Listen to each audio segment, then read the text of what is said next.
23. At least my intention is to schedule this video at midnight on my 23rd birthday, at least in my time. I might not be 23 in your country yet. As at the moment, as this video is posted, I turned 23. That feels very weird for me personally, and I swear every single year since I've turned 18, my age has just been a shocker to me. Like I never know how to process it because I don't know, I just feel like I'm a bit too hard on myself when it comes to me thinking that I'm really bad at adulting or I'm not mature enough. But then all of a sudden I reflect on what I've accomplished in a year and then I realize, wow, I don't give myself enough credit. There are a lot of people that do the same. I guess you can say that I'm on a journey to self-love. I mean, I'm not perfect, like I'm just gonna put that out there, but at the same time, even though there are some times where I feel like I'm failing at life and I'm failing at adulting, I need to remind myself that I'm doing better than I think that I am, and that's kind of a big reason why I wanted to make this video. I personally decided that I wanted to conclude being 22 years old by reflecting on some of the things that I had achieved at the age of 22, and yes, a lot of these are going to be channel related and a lot of these are going to be personally related, and I just thought, you know what, I'm going to reflect and I'm just gonna remind myself that I'm doing better than what I think that I am, and I eventually want to look back at this and think, wow, 22 was a great age for G-Swizzel. It's funny because I had looked down on turning 22 for a very long time. I hated the number 22 because I'm pretty sure I got my heart broken on the 22nd of July 2017 last year, and that stung like a mofo. And so I felt like, oh, okay, 22 is probably going to be a cursed year. But no, this year was a big year of growth for me. And so I've decided that I'm going to reflect on that year of growth by talking about 22 things that happened, that I did, or that I achieved at the age of 22. So to kick things off, I resigned from youth ministry after doing youth ministry for 4 years. That was a very difficult step for me because I love young people. I love the young people that I served, and I led the group of girls that I led for 4 years. That was when they were the ages of year 9 kids all the way till year 12. That's how long that I led them for, and it was something that I wanted to do at least once in my life. I personally wanted to lead a group of young girls up till year 12 because when I was in youth ministry, I had youth leaders that would constantly come and go, and I hated that so much. I couldn't stand it. So my goal in life when I was a youth leader was to lead a connect group of girls all the way till they graduated,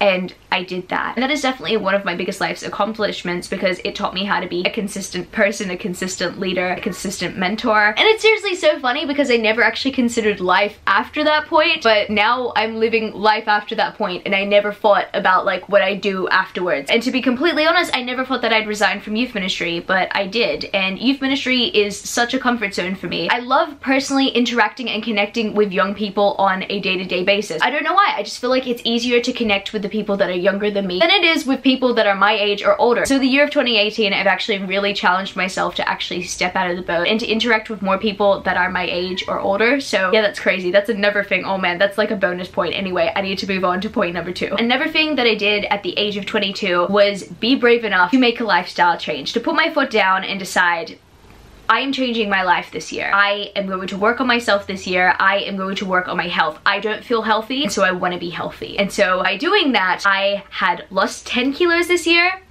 I had lost 20 kilos this year.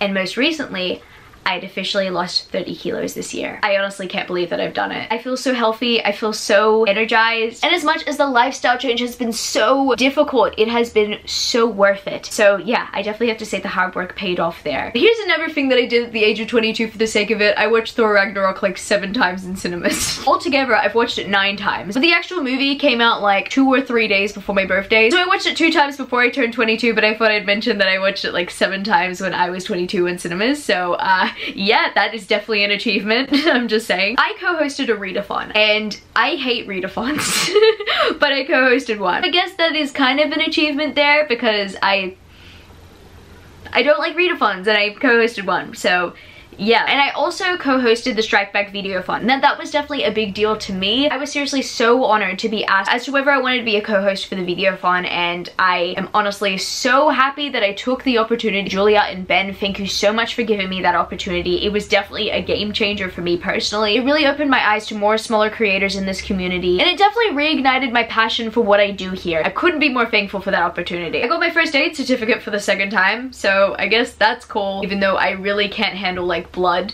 But yeah, I achieved something. I took on a new role at work that I didn't think that I would be good at or creative at all. I have become the gift section coordinator at the bookstore that I currently work at. It's so funny because that section of the store has the least amount of anything to do with books whatsoever, so that's why I thought, hey, I'm not gonna be good at this at all. I'm better at books and publishing. What the heck am I doing here? I do not belong in this department. I do not belong in this section. But if anything, the job role has taught me that I am a creative person. Very recently, we had the gift buyer come into our store and he checked my section out and he was talking to my manager. He said something along the lines of the gift section coordinator is the best gift section coordinator they've had in a while, and the section looks absolutely beautiful. They're so satisfied with it. They're so happy with it, and I don't want that to get to my head at all. But if anything, that's such a personal achievement because like I doubted myself so much before they threw me into that role. And I'm so grateful that I was able to tap into that creativity, that creative mindset that I didn't know that I had originally. It just reminded me that I am a creative person, and yeah, it was definitely something that I needed. Eventually, I gained the courage to put myself out there and apply for a new job. I rarely do this. I've worked at the same company for 7 years now, and I rarely put myself out there because my job is stable. But then for some reason, for like the first time in a while in my entire life, I felt like I was ready for change and I was ready to step out of my comfort zone to get there. But then of course another thing happened at the age of 22, and that is the fact that I got rejected. Not really rejected necessarily, like somebody actually swooped in and got that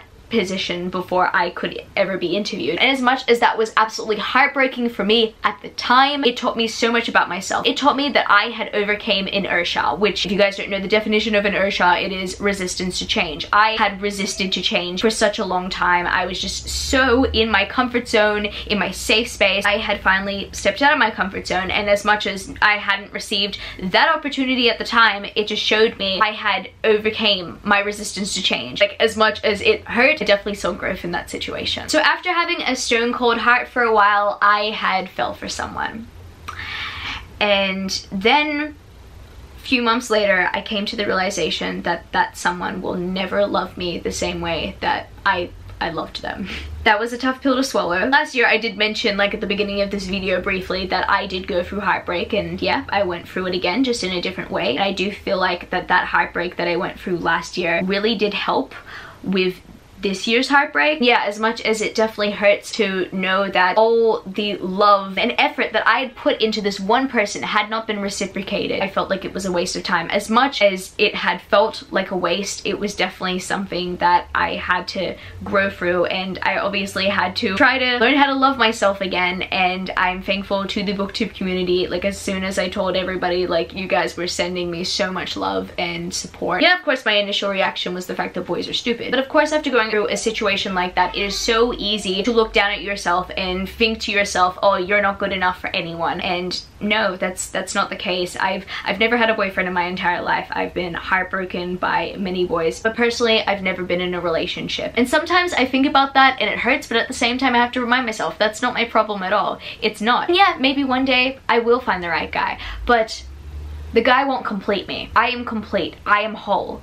And that's what this experience has taught me, and that's definitely something that my previous heartbreak experiences have taught me. I am complete, and I don't need a man to complete me. So on a lighter note, at the age of 22, I had reached a 2,000 sub milestone, a 3,000 sub milestone, and a 4,000 sub milestone, and I cannot believe that so many people actually have that much faith in me. My mind is overwhelmed by this. I'm still trying to wrap my head around the fact that I think I was around 1.5k subs at the beginning of my 22nd year, and now I'm almost up to 4.5k subs, at least as I'm talking in this video. I am honestly just so thankful and appreciative that so many people in the BookTube community support me. I am so thankful to get to do this on a regular basis. I love talking about books. Yes, I love randomly gushing and fangirling about the things that I love, and I love that you guys are here for that. So thank you so much for your support and generosity. I love you guys so much, and I mean that with my whole entire heart. And yes, of course I have to mention that I got a new camera this year. It's so funny because like I totally thought that I would stick with my laptop camera for ages, and I just decided, no, you know what, you gotta step out of your comfort zone, you gotta save save up for this camera, you gotta do it. And I was able to do it, and even though it was expensive, it was totally worth the investment. Another thing that I have to mention that I achieved at the age of 22 was facing some of my BookTube fears. So yeah, like co-hosting a readathon when I hate readathons, co-hosting the Strike Back videothon, I guess you can say kind of standing up to bullying in the BookTube community by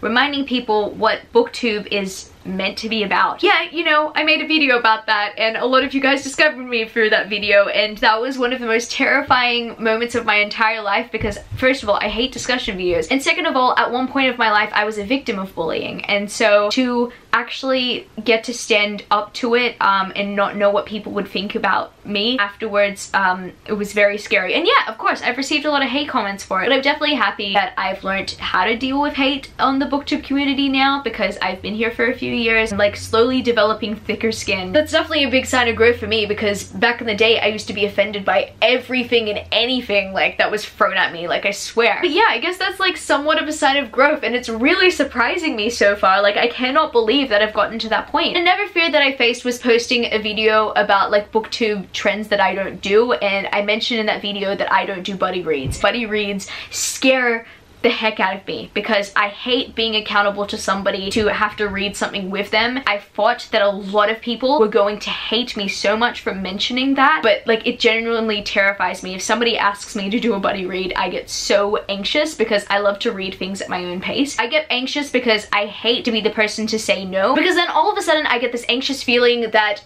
I think that they hate me. I still get buddy read requests these days from people that haven't actually watched that video, and so if you don't know, now you know, and if you want to watch that video, I'll link it down in the description. I confessed that on my channel, and that was something that I was actually very scared of mentioning, and I mentioned. It might not be a big deal to some people, but it was definitely a big deal to me, and yeah, I faced a fear in that department. Here's to facing more fears in the future. Okay, we're coming close to the end, so I came out as demisexual this year. It's definitely funny because I had questioned for a very long time, and I had officially known for a year, I know my whole entire life that I have fallen under the asexual spectrum, but I never could pinpoint where I fell on the spectrum. And then all of a sudden I discovered the term demisexuality, and that's when I realized, oh wow, that one relates to me somehow. I didn't know for sure as soon as I investigated the term, but it was actually through the heartbreak that I had experienced last year. During that grieving process, I had truly discovered that I was demisexual. And I wanted to take a while before I said it so that I knew that it was true, and yeah, I came to the conclusion that yeah, I do fall under that category. And so I came out, and I'm definitely so grateful to the people that see me as valid. I had also met the author that saved my life this year. Oh man, I didn't want to cry this. I don't want to cry in this video, but I am getting so emotional just thinking about it. I met Veronica Roth. I did something on my bucket list this year. I told her that when Triss decided that she wanted to live in Insurgent, that's when I decided wholeheartedly that I wanted to live. And I never thought twice about my life again. I told her that. It was definitely an amazing moment, one of the best moments I've had in my entire life. To get to say that to my favorite author and the author that changed the game for me, I owe my reading life to them, I owe what I do on BookTube to them, and I just owe my life to them, full stop. That was definitely one of the best moments of my entire life, and I would never ever trade it for the world. Final thing that I did at the age of 22 was learn that to be soft is to be powerful. Yes, of course, that is a quote from Rupi Kaur because I'm basic. Nah, okay, in all honesty, that quote meant a lot to me. In fact, I was having a deep and meaningful conversation with one of my youth girls. I was going through a pretty rough time at the end of last year, and we were in a bookstore. I'm pretty sure you're not surprised. And she picked Milk and Honey off the shelf, and she flicked through it, and she opened it up to that quote. She read the quote to me, and she told me that what I was saying was powerful, and I should never have to ever be ashamed of being vulnerable. I should never have to ever be ashamed of being emotional and pouring my heart out. Even though there are some people that feel uncomfortable about it, to be soft is to be powerful. To be open and vulnerable, as much as it can suck sometimes, it takes a lot of strength. And a lot of people see it as a weakness. That's the reason why we think that it sucks, because a lot of people actually see it as a weakness. But really, it takes courage, it takes strength. This year, that's been one of the quotes that I've lived by. And that's the way I want to live. As much as there are times that I do harden my heart because I've been taken advantage of, or people just hurt me on a daily basis, or a guy hurts me all of a sudden and I feel heartbroken. Yeah, there are those times where I feel like I do need to guard my heart and I need to harden it for some point in time. But if I'm doing that because I see my vulnerability as a weakness, that is when it is not healthy. That's what I've learned this year. I've learned that it is okay to be vulnerable. It is okay to be soft. Because to be soft is to be powerful. So yeah, I guess you could say those are the 22 things that I achieved at the age of 22. I guess I can say to G-Swizz, welcome to your 23rd year. Can't believe it's happening, but it's happening. So yeah, I guess happy birthday to me. I'm hoping that I learn and I achieve just as much or maybe even more this year. Who knows? I'll never forget my 22nd year and everything that I learned and all the people that I've met in the process. I'm so thankful to everybody who has finished watching this video, stuck through all 22 things. I love you guys and I thank you so much for your support. I don't know how to finish this video, but I definitely want to just finish it off by saying let's just keep growing together. I love you, book lovers, and I will see you later. Peace.